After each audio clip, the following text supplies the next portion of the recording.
नमो भगवती वासुदेवाय। तो आज हम लोग श्रीमद् भागवतम के तृतीय स्कंद का 13वां अध्याय स्टार्ट हो रहा है आज। और इस अध्याय का नाम है वाराह भगवान का प्राकट्य। भगवान ने 12 अवतार क्यों लिया। एक्चुअली में जो पिछले अध्याय के लास्ट में हम लोग क्या जान रहे थे कि ब्रह्मा जी ने सोचा कि हम उसमें लगे हुए हैं लेकिन सृष्टि आगे क्यों नहीं बढ़ रही है। तो ब्रह्मा जी ने अपने ही देह से दो उत्पन्न किए, यानी कि एक मनु और एक शत्रुपा, एक स्त्री रूप एक पुरुष रूप, मनु और शत्रुपा। लेकिन उनका भाव ऐसा नहीं था कि ये भाई बहन पुत्र या पुत्री के रूप में, बस उन्होंने दो शरीर प्रकट किए, उत्पन्न किए ब्रह्मा जी ने अपने शरीर से। तो इस तरीके से मनु और शत्रुपा के हम लोगों ने सुने थे कि 5 बच्चे हुए, 3 पुत्रियां हुई, 2 पुत्र हुए। अब जब हुए तो उसके लिए जो सृष्टि आगे बढ़ रही है, अब उनके रहने का स्थान भी तो चाहिए था। जैसे मनु शत्रुपा है तो उनके रहने के स्थान क्या होता है कि पृथ्वी को जो है हिरणाक्ष लेके और जल में घुस जाता है, जल में छिपा देता है ले जाके पृथ्वी को। तो अब उस पृथ्वी को निकालने के लिए फिर भगवान ने अपना 12 अवतार लिया, क्योंकि अगर कीचड़ या गंदे जल से तो जो अवतार लिया तो जो निकाल सकता है, तो उस तरीके से भगवान ने अपने फिर 12 भगवान ने उस पृथ्वी को। तो अब आगे हम लोग इस अध्याय में जानेंगे 12 भगवान का प्राकट्य। तो अब यहाँ पर सुखदेव गोस्वामी जो परीक्षित महाराज को भागवतम सुना रहे हैं, तो वो परीक्षित महाराज से कह रहे हैं सुखदेव गोस्वामी, श्री शुक उवाच निशम्य वाचम वदतो मुने पुण्यतमानृप भूया पप्रच्छ कौरव्यो वासुद कथा हृता। तो अब पूछ रहे हैं, शील सुखदेव गोस्वामी ने कहा, हे राजन, परीक्षित महाराज को सुना रहे, हे राजन, इस तरीके से मैत्रेय मुनि ने इन समस्त पुण्यतम कथाओं को सुनने के बाद, जो यहाँ वो कौन सा रेफरेंस दे रहे हैं, जो मैत्रेय मुनि जो कथा को किसे सुना रहे हैं, विदुर महाराज को। तो मैत्रेय मुनि से विदुर महाराज ने वो पुण्यतम कथाओं को सुना, क्योंकि भगवान की कथा सुन रहे हैं, वो पुण्यतम कथाएं होती हैं। तो विदुर ने पूर्ण पुरुषोत्तम भगवान की कथाओं के विषय में और अधिक पूछताछ की। वो ये है ना कि कथा से कथा उत्पन्न हुई, फिर आगे क्या हुआ। अपन लोग ऐसे ही तो कथा बढ़ती है, ऐसे ही भागवतम बढ़ती चली जाती है, ऐसी कथा बढ़ती है। अच्छा, तो फिर इसका क्या हुआ, उनका क्या हुआ। तो इस तरीके से, और मैत्रेय ऋषि से क्यों विदुर महाराज पूछ रहे हैं, देखो भगवान इस धरा जगत से गए, लास्ट टाइम में मैत्रेय ऋषि को उन्होंने पूरी भगवत कथा सुनाई, और उसके बाद में उन्होंने कहा ये भगवत तत्व ज्ञान तुम विदुर को देना। और सबसे बड़ी बात यह है कि देखो भगवान ने इस धरती से जाते समय विदुर को याद रखा, बोले ये चीज विदुर को देना। तो वो कह रहे हैं विदुर ने जब पूर्ण पुरुषोत्तम भगवान की कथाओं के विषय में सुना तो उससे और अधिक पूछताछ करने लगे मैत्रेय ऋषि, क्योंकि इनका आदर पूर्वक सुनना उन्हें पसंद था। तो किन्हें, मैत्रेय ऋषि को, जो विदुर महाराज बड़े आदर पूर्वक भगवान की कथा को सुन रहे हैं। अभी आमने सामने हम कोई कथा सुनाए, जैसे कोई कथा सुनाने वाला कोई पुण्यात्मा है और वो कथा सुना रहा है, लेकिन सुनने वाला क्या कर रहा है कि इधर उधर मुंह कर रहा है, इधर उधर देख रहा है, तो पता है सुनाने में मन नहीं लगता है, सुनाने वाले का भी मन नहीं लगता है। कोई इधर देख रहा है, कोई उधर देख रहा है। ऐसे हमने बहुत देखा है पंडाल में। कभी कभी तो क्या देखा है कि जो साप्ताहिक भागवत होती है, पीछे ग्रुप बना के लेडीज बातचीत भी करने लगती हैं। तो फिर इस तरीके से कह रहे हैं कि, लेकिन यहाँ क्या है, यहाँ भागवतम बड़े ध्यान से विदुर मुनि, मैत्रेय मुनि से सुन रहे हैं, और फिर क्वेश्चन में से क्वेश्चन निकाल रहे। अच्छा, तो फिर क्या हुआ, उनका कैसे हुआ, ऐसे करके। तो यहाँ पर इस श्लोक में जो शब्द आया है आर्द्रता, यानी कथाद्रता, यानी कि ये शब्द क्योंकि ये शब्द ये संकेत दे रहा है कि विदुर ने पूर्ण पुरुषोत्तम भगवान के दिव्य संदेश सुनने के प्रति स्वाभाविक झुकाव था उनका, स्वाभाविक झुकाव था। भगवान का जो दिव्य संदेश था, जो भगवान ने इस धरा जगत से जाते समय दिया, वे इन कथाओं को लगातार सुनते रहकर कभी भी पूरी तरह तुष्ट नहीं होते। मतलब वो बार बार क्वेश्चन, क्यों, क्योंकि उन्हें तुष्ट नहीं हो रहे। अच्छा फिर क्या हुआ, अच्छा फिर क्या हुआ, ऐसे करके वे अधिकाधिक सुनना चाह रहे थे। जिससे वे दिव्य संदेश द्वारा अधिकाधिक कृतार्थ हो सके और ज्यादा कृतार्थ हो सके। अब विदुर सुखदेव गोस्वामी ये बात राजा परीक्षित को बता रहे हैं, और इधर विदुर क्या कह रहे हैं?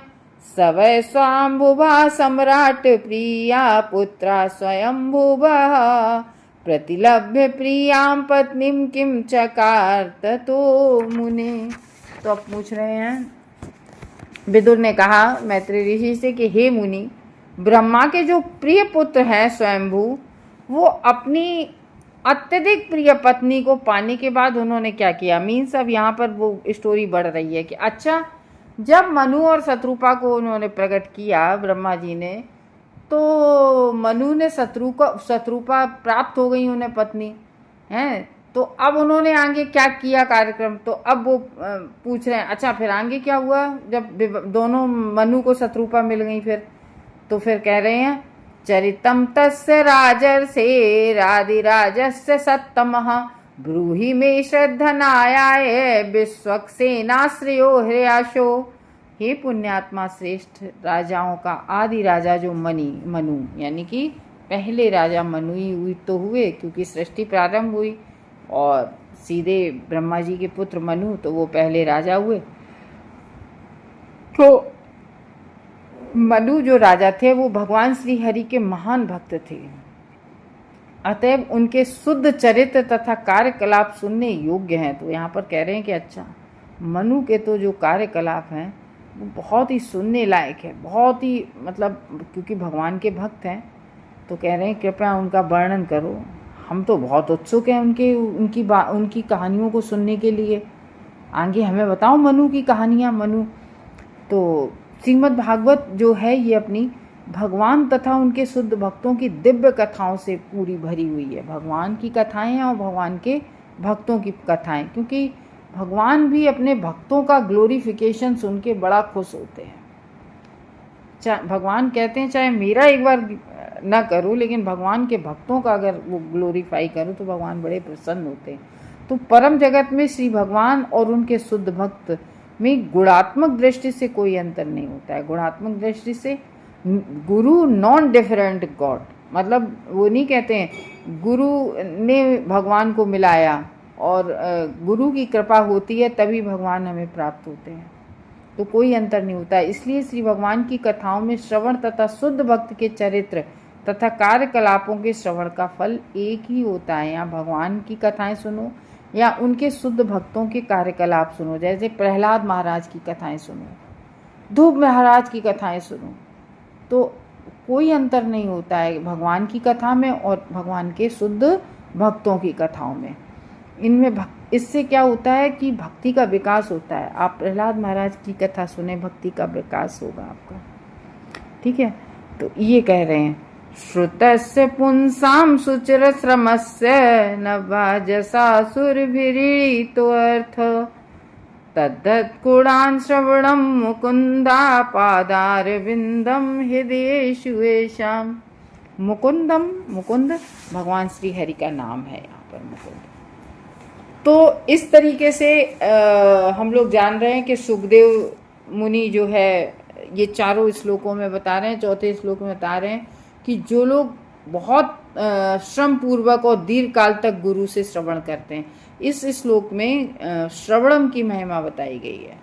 जो नवदा भक्ति होती है उसका प्रथम पहलू होता है श्रवणम, क्योंकि जब हम भगवान के बारे में श्रवण करते हैं, और हम लोगों ने इस भागवतम के फर्स्ट कैंटो में भी सुना था कि फर्स्ट कैंटो के प्रथम अध्याय में कि जैसे ही भागवतम को सुनने की इच्छा मात्र करते हैं, भगवान तुरंत हृदय में आकर बैठ जाते हैं।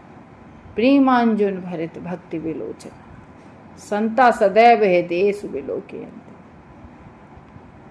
तो किस प्रकार से मैत्रेय मुनि की अत्यंत जो पुण्यतम वाणी है उसको सुनकर भगवान श्री कृष्ण की कथा बड़े अनुरागी विदुर ने सुनी।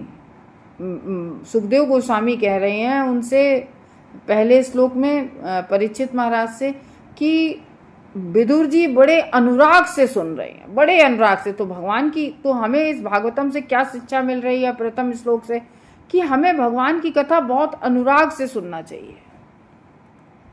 ये प्रथम श्लोक से शिक्षा मिल रही है। तो इस तरीके से आगे दूसरे श्लोक में मुनि ब्रह्मा के पुत्र जो सम्राट मनु है, तो वो दूसरे में पूछा है कि उनने फिर क्या किया पत्नी जब मिल गई। तो तीसरे में पूछा, हे मुनि, मुझ श्रद्धालु को उन आदि राजा राजर्षि स्वयंभू मनु के चरित्र हमें सुनाओ। अब हमें स्वयंभू मनु का चरित्र सुनाओ। क्यों सुनाओ?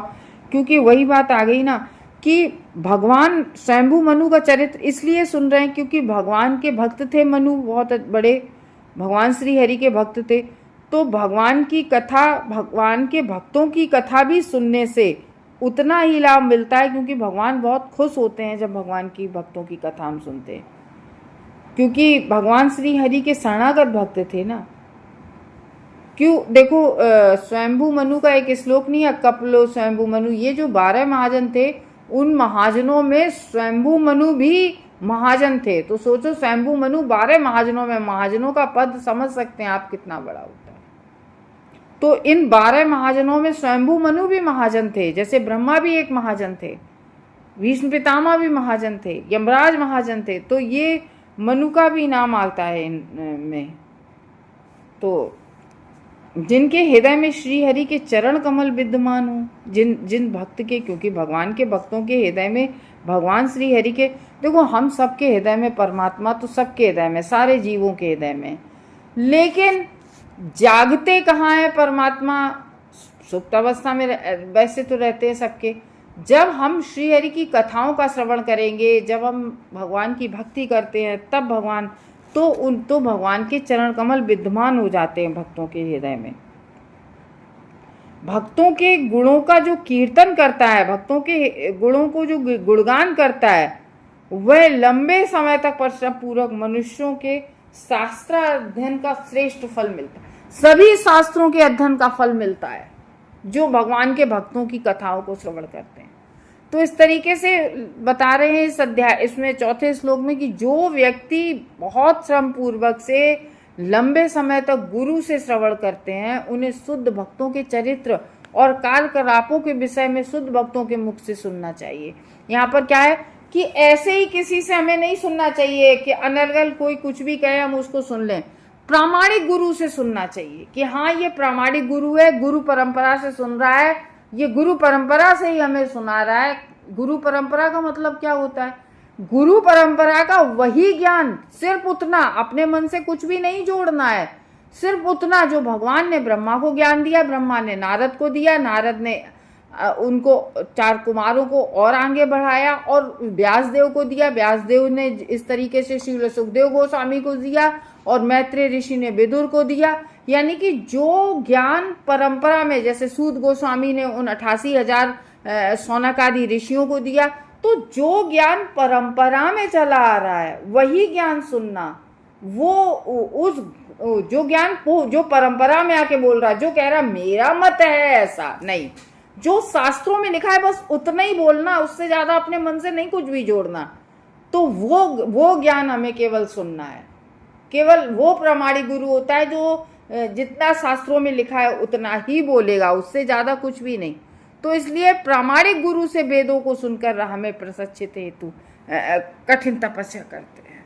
तो कहने का ये मतलब है कि हम लोग जब है ना, कहीं से भी कोई भी यूट्यूब पे कुछ भी आया, श्री कृष्ण कैसे मारे गए मुझसे सुनो, अरे भैया भगवान को कौन मार सकता है, उसको एक बाण मारा, अरे ये तो सब मनगढ़ंत कथाएं हैं। तो इस तरीके से श्री कृष्ण का हृदय पानी में बह गया, अरे कहाँ, भगवान का दिव्य शरीर होता है, कोई भौतिक शरीर नहीं होता है। तो इसलिए मनगढ़ंत कोई भी यूट्यूब पे हो, कोई भी सुन नहीं, प्रामाणिक गुरु से सुनना है। क्या हमें पता नहीं रहता भागवत में क्या लिखा है? क्यों? क्योंकि हम पढ़ते ही नहीं है भागवतम, तो इसलिए हमें इधर उधर से नहीं सुनना चाहिए। तो तभी इसमें भागवतम में भी लिखा है कि जो लोग अत्यंत श्रमपूर्वक दीर्घ काल तक गुरु से श्रवण करते हैं और किससे? शुद्ध भक्तों के चरित्र कार्यकलापों को सुनते हैं। किससे सुनते हैं? शुद्ध भक्त से। शुद्ध भक्त के मुख से सुनना चाहिए। शुद्ध भक्त अपने हृदयों के भीतर सदैव उन श्री भगवान के चरण कम, ये हम नहीं कह रहे, देखो श्लोक समझो अगर हमारी बात गलत लग रही है। श्रुतस्य पुंसाम सुचिर श्रमस्य, श्रुतस्य ऐसे व्यक्तियों से सुने, पुंसा मीन्स होता है ऐसे पुरुषों का, और सुचिर श्रमस्य यानी कि दीर्घ काल तक सुनना चाहिए। कैसे? श्रमस्य, कठिन श्रम से सुनना चाहिए। ननु, निश्चय ही सुनना चाहिए। अजस्सा, विस्तार से सुनना चाहिए। सुरभि, शुद्ध भक्तों से सुनना चाहिए। ईड़िता, व्याख्या जो की गई है उसको सुनना चाहिए। अर्था, कथन, तत्व गुण, यानी कि भगवान के भक्तों के जो दिव्य गुण होते हैं, जैसे प्रहलाद महाराज के दिव्य गुण। अनुश्रवणम, मुकुंदा, मुक्तिदाता भगवान। मुकुंद, भगवान का नाम मुकुंद क्यों पड़ा? क्योंकि वो मुक्ति प्रदान करते हैं, मुक्तिदाता भगवान। पदारविंदम, भगवान के चरण कमल। हृदयेषु, हृदय के भीतर। ऐसाम, जिन उन भक्तों के हृदय में भगवान के चरण कमल विराजमान रहते हैं।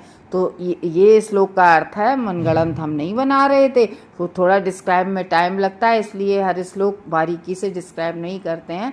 तो इसलिए कह रहे हैं कि मनगढ़ंत किसी से भी नहीं सुनना चाहिए जो डायरेक्ट भागवतम से सुन रहे हैं।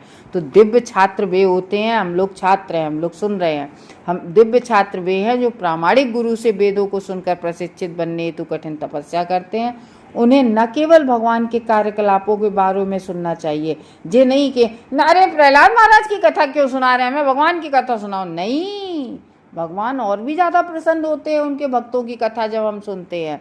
तो इसलिए यहाँ पर बड़े अनुराग से विदुर महाराज कह रहे हैं, अच्छा तो अब मनु के बारे में बताइए। क्यों? मनु भगवान के शुद्ध भक्त हैं, तो उन्हें न केवल भगवान के कार्यकलाप बल्कि उनके भक्तों के भी सुनना चाहिए, भक्तों के दिव्य गुणों के विषय में सुनना चाहिए, जो अपने हृदय के भीतर निरंतर भगवान के चरण कमलों का चिंतन करते रहते हैं। क्यों? भक्तों के, क्योंकि भक्तों के भगवान में भगवान के चरण कमल हमेशा रहते हैं। श्री भगवान के शुद्ध भक्त को क्षणभर के लिए भी भगवान के चरण कमलों से विलग नहीं किया जा सकता है।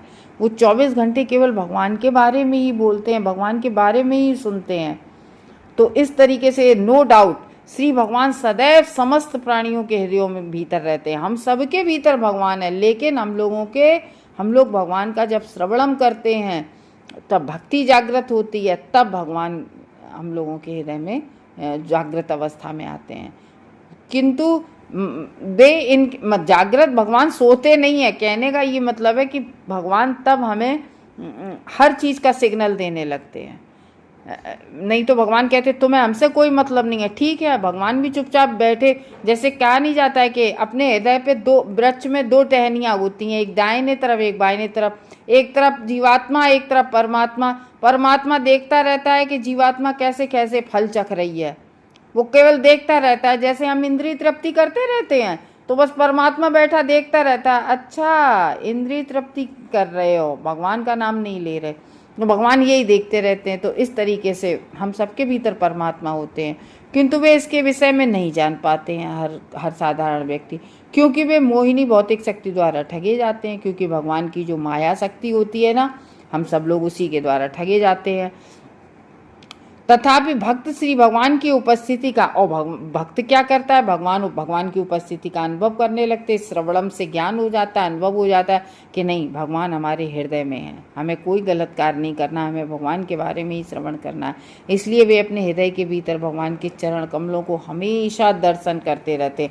भक्त अपने हृदय में हमेशा भगवान के चरण कमलों का जो है दर्शन करते रहते। ऐसे शुद्ध भक्त भगवान के ही तुल्य गौरवशाली होते हैं।